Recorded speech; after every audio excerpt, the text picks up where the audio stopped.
Good morning. Any visitors this morning? From where? St. Teresa's. Oh, okay. Came over for the sun, no doubt, huh? Anybody else? Any other visitors? Where? North Carolina. Is it warmer down there? Just a little. Okay. Anybody else? Well, welcome to all of you this morning. The Feast of Christ the King, which we celebrate today, is a kind of important day for those of us in the church.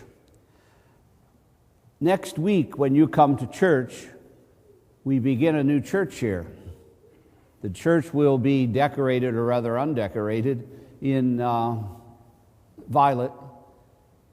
The Advent wreath will be out, and we begin the journey of Christ. And every year in the church, we walk the life of Christ. We don't just look at it or talk about it, but we actually walk. And Christ the King, the feast we celebrate today, is the culmination. That if we walk through Christ, with Christ, through His life, in one complete liturgical season, the idea and the understanding is that we end up here on the Feast of Christ the King, where Christ is finally, after our experience and our exposure to Him for one full year, through His early life, through His preaching and teaching, through His passion and death and resurrection, and through Pentecost, we come to know who Christ is, and He truly then becomes our King. Now the challenge for us is, how do we do that? And how do we know that? And how do we demonstrate that? And He tells us today in the gospel exactly what is going to happen. Now, I must tell you, this is the age of outrage. You know, everyone's outraged by something. You ever notice that? They take umbrage at everything. I take umbrage at this because he's putting everybody on the left who's bad, and I'm left-handed. So, I don't know what that means, but I think he should have been more inclusive, don't you think? At any rate, the gospel from Matthew 25 today is the very essence of who we are, the very essence of what we're supposed to be, and it's the measure by which we have to look. Now, we live in very difficult economic times, we're told. But there are two ways to solve economic crisis in our life. One is to hoard, become stingy, to focus on ourselves, to focus on what we have but might not have later, and in which case society grinds to a halt.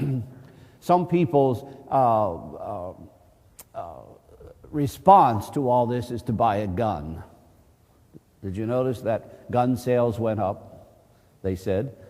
And when we take on the bunker mentality, when we go the very opposite way of what Christ wants us to do, we will become more miserable, and we will become more afraid, and the society will not function as it should. And so Jesus tells us today in this gospel exactly how we are and should in some way propose what our lives should be. So let's measure our lives. And let's measure our lives against the standard that He has set for us. Are we Catholic? And the answer is simple as this: do you feed the hungry? Do you clothe the naked? Have you in any significant way in the past year seen to the physical needs of other people? Have you given drink to the thirsty? And have you visited those who are sick or in prison? And have you taken time to be with those in grief? Have you taken time to reach out to others? It's a very simple test. And I don't mean casually, someone's taking up a collection, here's $1.